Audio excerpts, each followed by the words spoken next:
Hello बच्चों, आज हम पढ़ने वाले हैं chapter 3 two stories about flying का second chapter the black aeroplane. जैसे कि नाम से ही पता चल रहा है कि ये कुछ मिस्टीरियस सी स्टोरी है, कुछ रहस्य में है ये स्टोरी। और इसमें कुछ ब्लैक एरोप्लेन है तो इसके बारे में कुछ स्पेशल है, इसका कोई इम्पोर्टेंस इस स्टोरी में। तो चलिए चैप्टर को स्टार्ट करते हैं। The moon was coming up in the east behind me. मेरे पीछे चंद्रमा आ रहा था पूरब की तरफ। Behind me and stars were shining in the clear sky above मी। और जो मेरे सामने की तरफ था, पीछे की तरफ चंद्रमा था और सामने की तरफ जिधर से मेरे सामने की ओर आसमान एकदम क्लियर था और आसमान में तारे चमक रहे थे। There wasn't a cloud in the sky. आसमान बिल्कुल एकदम क्लियर था, बादल का कहीं नामो निशान नहीं था। I was happy to be alone high up above the sleeping countryside। और मैं बहुत खुश था। मैं स्लीपिंग कंट्री साइड, लोग सो रहे थे, एकदम शांत था वो पूरा एरिया, और मैं उसके ऊपर से मैं अपना एरोप्लेन उड़ा रहा था। I was flying my old Dakota. और मेरे एरोप्लेन का नाम क्या था? डैकोटा एरोप्लेन था मेरा। और मैं कहाँ से उड़ान मैंने भरी थी? Over France back to England. मैंने फ्रांस के एयरपोर्ट से उड़ान भरी थी इंग्लैंड एयरपोर्ट के लिए। मैं अपने घर जा रहा था और मेरा घर कहाँ था? इंग्लैंड में।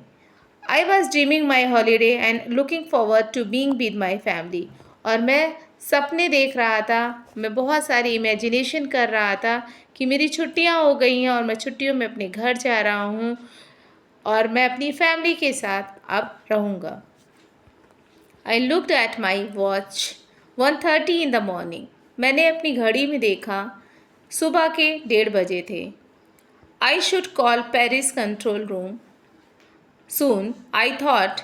मैंने सोचा अब मैं अपने कंट्रोल रूम जो पेरिस में है, मैं वहाँ पर अब कंट्रोल रूम में बात कर लेता हूँ। As I look down past the nose of the aeroplane I saw the lights of a big city in front of me. और जब मैंने अपने एरोप्लेन की नोज की तरफ, आगे का जो पॉइंट था उधर की तरफ देखा, तो मुझे दिखाई दी बहुत ऐसा कोई बड़ा सा शहर, मुझे ऐसा दिखाई दिया क्योंकि बहुत रोशनी आ रही थी वहाँ से। I switched on the radio. मैंने रेडियो को ऑन कर दिया एंड सेड, और बोला, पेरिस कंट्रोल डैकोटा DS 088 हियर। मैंने बोला, पेरिस कंट्रोल डैकोटा DS 088 यहाँ पर पहुँचा है। Can you hear me? क्या आप मुझे सुन पा रहे हैं? I am on my way to England over. और मैं अपने इंग्लैंड के रास्ते में हूँ, और ओवर का मतलब समाप्त। तो ऐसे ही जो है, जब एरोप्लेन उड़ाते हैं जो पायलट्स होते हैं तो ऐसे ही इन्फॉर्म करते हैं, उनके इन्फॉर्म करने का ऐसे ही तरीका है। The voice from the radio answered me immediately, DS 088 I can hear you. और उधर से कंट्रोल रूम से भी जवाब आता है, तुरंत ही आता है, DS 088 मैं आपको सुन पा रहा हूँ। You ought to turn 12 degrees west now, DS 088 over. और वो कंट्रोल रूम से बताया जाता है कि अब आप 12 डिग्री थोड़ा सा टर्न हो जाइए वेस्ट की तरफ, पश्चिम की तरफ। DS 088 over. I check the map. मैंने मैप को चेक किया and the compass switched over to my second and last fuel tank and turn the Dakota 12 degrees west towards England. कह रहे मैंने मैप को देखा, मैंने कंपास को देखा, और उसके बाद मैंने अपनी फ्यूल टैंक को देखा एंड टर्न द डैकोटा, और डैकोटा को मैंने 12 डिग्री जैसा बताया गया था वैसे मैंने वेस्ट की तरफ टूवर्ड्स इंग्लैंड की ओर उसको कर दिया, टर्न कर दिया। I will be in time for breakfast I thought. मैंने सोचा कि नाश्ते तक मैं अपने घर पहुंच जाऊंगा। A good big English breakfast, एक अच्छा सा इंग्लिश नाश्ता करूंगा। एवरीथिंग वॉज गोइंग वेल, सब कुछ एकदम बढ़िया परफेक्ट चल रहा था। It was an easy flight, बहुत ही अच्छी उड़ान भर के हम उड़ रहे थे, मैं अपने एरोप्लेन को उड़ा रहा था। Paris was about 150 kilometres behind me when I saw the clouds. और पेरिस लगभग 150 किलोमीटर मुझसे पीछे वो छूट चुका था, और मैं आई सॉ द क्लाउड्स, मैंने क्या देखा? बादलों को देखा। स्टॉर्म क्लाउड्स, और वो ऐसे साधारण क्लाउड्स नहीं थे, तूफानी क्लाउड्स थे। दे वर ह्यूज, और बहुत विशाल थे। They looked like black mountains standing in front of me across the sky. आसमान में वो ऐसे दिखाई दे रहे थे जैसे काले रंग के पहाड़ खड़े हो गए हैं। I knew I could not fly up and over them, मैं समझ गया था कि अब मैं उड़ान नहीं भर पाऊँगा और इसके ऊपर से इससे आगे मैं पार नहीं कर पाऊँगा। I did not have enough fuel to fly around them to the north और साउथ। और कहता है कि मैं देख चुका था कि मेरे जो है डेकोटा में फ्यूल भी बहुत कम हो चुका था और मैं इतनी लंबी उड़ान वापस नहीं भर सकता था। नॉर्थ या साउथ में किसी भी दिशा में अब अपने प्लेन को घुमा नहीं सकता था। I ought to go back to Paris I thought, मैंने सोचा मैं वापस पेरिस की तरफ जाऊँ, but I wanted to get home, लेकिन मैं घर जाना चाहता था।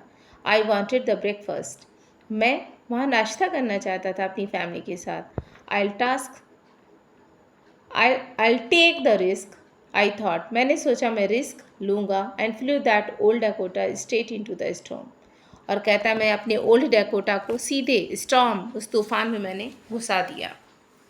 इनसाइड द क्लाउड्स, बादलों के अंदर एवरीथिंग वाज सडनली ब्लैक, और जब मैंने बादलों में अपने प्लेन को एंटर किया तो चारों तरफ एकदम अंधेरा अचानक से छा गया। It was impossible to see anything outside the aeroplane, कुछ भी देख पाना पॉसिबल नहीं था एरोप्लेन के बाहर। The old aeroplane jumped and twisted in the air, old aeroplane था ये, जंप किया इसने और ट्विस्ट हो गया, पूरा घूम गया उस हवा में। I looked at the compass, मैंने फिर कंपस की तरफ देखा। कंपस होता है बेटा जिससे हम दिशा का ज्ञान करते हैं, है ना। कंपस को ऑन कर दो तो हमें सही डायरेक्शन पता चल जाती है। तो कह रहे मैंने कंपस में देखा। आई कुडंट बिलीव, मैं विश्वास नहीं कर पा रहा था। माई आइज, अपनी आँखों पर। The compass was turning round and round and round, कि कंपस पूरा घूम रहा था, गोल गोल घूम रहा था। It was dead, it means ये काम नहीं कर रहा था, ये डेड हो चुका था। कंपस काम नहीं कर रहा था, इसलिए मुझे दिशा का पता नहीं चल पा रहा था मैं किस डायरेक्शन में उड़ रहा हूँ। It would not work, the other instruments were suddenly dead too, और जितने भी इंस्ट्रूमेंट्स थे वो सब धीरे धीरे करके सब डेड हो चुके थे। आई ट्राइड द रेडियो, अचानक से सारे यंत्र जितने भी लगे थे सब डेड हो गए थे और मैंने कोशिश की रेडियो को चलाने की। Paris control, can you hear मी, कि पेरिस कंट्रोल क्या आप मुझे सुन पा रहे हैं? देयर वॉज नो आंसर, कोई उत्तर नहीं था। The radio was dead too, radio भी डेड हो चुका था। I had no radio, no compass, and I could not see where I was, मेरे पास ना रेडियो था ना मेरे पास कंपास था जो मुझे दिशा पता चल पाए। एंड आई कुड नॉट सी, और ना मैं देख सकता था कि मैं कहाँ हूँ, इतना अंधेरा था वहाँ पर। इट मीन्स सारे जितने भी यंत्र थे वहाँ पर काम करने बंद हो चुके थे और ये बिल्कुल भी इसको कोई गाइड करने वाला नहीं था। I was lost in the storm, और कहते हैं कि मैं उस तूफान में खो गया था, मैं जान नहीं पा रहा था कि मैं क्या करूं। Then in the black clouds quite near me, तभी उन काले बादलों के बीच में से मेरे पास आई सॉ अनदर एरोप्लेन, मैंने एक दूसरे एरोप्लेन को देखा अपने पास में। It had no lights on its wings, इसके जो विंग्स थे उस पर लाइट्स नहीं लगी हुई थी। आपने देखा होगा जब एरोप्लेन उड़ता है तो उसमें लाइट्स जलती हैं, लेकिन ये जो एरोप्लेन था इसके जो पंख थे उसमें लाइट्स नहीं थी। But I could see it flying next to me through the storm, लेकिन हाँ मैं देख पा रहा था कि किस तरह से उस तूफान के बीच में से ये उड़ता हुआ मेरे नज़दीक चल रहा था। आई could see the pilots face, मुझे पायलट का फेस दिखाई दे रहा था। टर्न टूवर्ड्स मी, जो मेरी तरफ देख रहा था। I was very glad to see another person, मुझे बहुत खुशी हो रही थी कि इतने क्लाउड के बीच में मुझे कोई दिखाई दिया। ही lifted one hand and waived, उस पायलट ने मेरी तरफ देखा, अपने एक हाथ को उसने वेव किया, हिलाया। Follow me, he was saying follow me, वो मुझसे कह रहा था कि मुझे फॉलो करिए। He knows that I am lost, वो जानता था कि मैं खो चुका हूँ। आई थॉट, मैंने सोचा कि वो समझ गया है कि मैं रास्ता भूल गया हूँ। He is trying to help me, actually वो मेरी हेल्प करना चाह रहा था। He turn his aeroplane slowly to the north, उसने धीरे धीरे एरोप्लेन को उत्तर दिशा की तरफ घुमाया इन फ्रंट ऑफ डैकोटा, और उसने डैकोटा के सामने उस प्लेन को लाया so that it would be easier for me to follow him. अब मेरे सामने वो था इसलिए कि मैं उसको अच्छे से फॉलो कर सकूं। I was very happy to go behind the strange aeroplane like an obedient child. और वो मेरे आगे उड़ रहा था, वो ब्लैक एरोप्लेन मेरे सामने की तरफ उड़ रहा था और मैं उसके पीछे उसको फॉलो कर रहा था। और मैं बहुत खुश था कि एक अनजाने से एरोप्लेन को मैं बिल्कुल वैसे ही फॉलो कर रहा था जैसे एक आज्ञाकारी, ओबीडियंट मीन्स होता है आज्ञाकारी, बच्चा जैसे होता है जो कहना मानता है एकदम। After half an hour the strange black aeroplane was still there in front of me in the clouds. आधे घंटे तक मैं उस अजनबी ब्लैक एरोप्लेन को मैं फॉलो कर रहा था और वो मेरे सामने उड़ रहा था। Now there was only enough fuel in the old Dakota's last tank to fly for 5 or 10 minutes more. और मेरे ओल्ड डैकोटा जो मेरा प्लेन था उसके टैंक में बहुत कम फ्यूल बचा हुआ था, जिससे मैं बहुत अधिक तो 5 या 10 मिनट की ही उड़ान भर सकता था। I was starting to feel frightened again. मुझे बहुत डर लग रहा था, दोबारा फिर डर लगने लगा कि अब इतना कम फ्यूल बचा है, पता नहीं कहाँ तक उड़ान भरूंगा। But then he started to go down, और फिर मैंने देखा कि वो एरोप्लेन जो ब्लैक एरोप्लेन था वो धीरे धीरे डाउन हो रहा था, नीचे की तरफ जा रहा था। And I followed through the storm, और मैंने उस तूफान में उसको फॉलो किया। मैंने भी अपने एरोप्लेन को डाउन करना शुरू कर दिया। Suddenly I came out of the clouds, और अचानक से मैं उस बादल से बाहर निकल आया, उन काले बादलों से बाहर आ गया। And saw 2 long straight lines of lights in front of me. और जब मैंने देखा तो मैंने देखा कि मेरे सामने लाइट्स जल रही हैं और उसकी 2 स्ट्रेट लाइनें बनी हुई हैं। It was a runway. Actually ये कुछ नहीं, मैंने लैंडिंग कर ली थी। इट वॉज रनवे, ये रनवे था।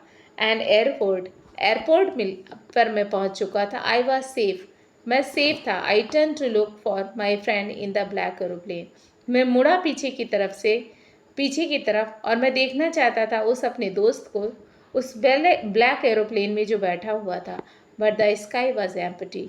लेकिन मेरे पीछे कोई भी एरोप्लेन नहीं था, आसमान एकदम खाली था, वहाँ पे कोई भी एरोप्लेन नहीं था।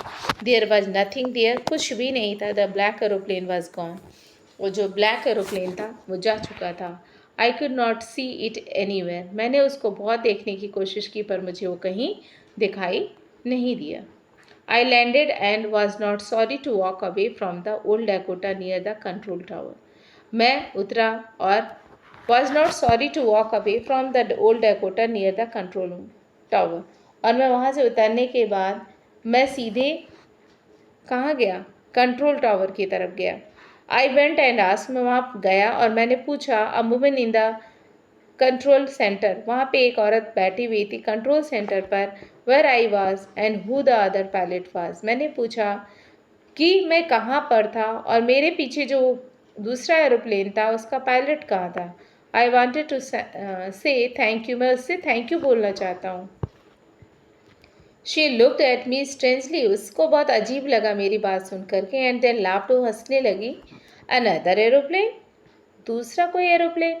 अब there is in this storm, इस तूफान में कोई दूसरा aeroplane. No other aeroplanes were flying tonight, नहीं किसी और एरोप्लेन ने आज उड़ान ही नहीं भरी आज रात में।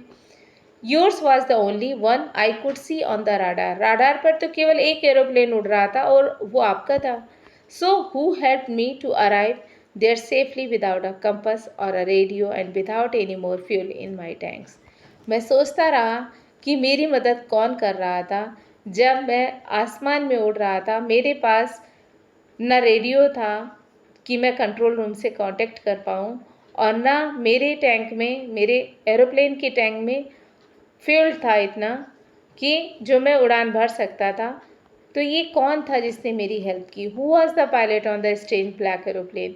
उस अजनबी से ब्लैक एरोप्लेन में कौन सा पायलट था बैठा हुआ? Flying in the storm without lights, बिना लाइट्स के, जो उस आसमान में, उस तूफान में अपनी एरोप्लेन को उड़ा रहा था। And the chapter closed here. यहीं पे कहानी ख़त्म हो जाती है और कहानी एंडिंग तो होती है और कहानी थी भी बहुत अच्छी।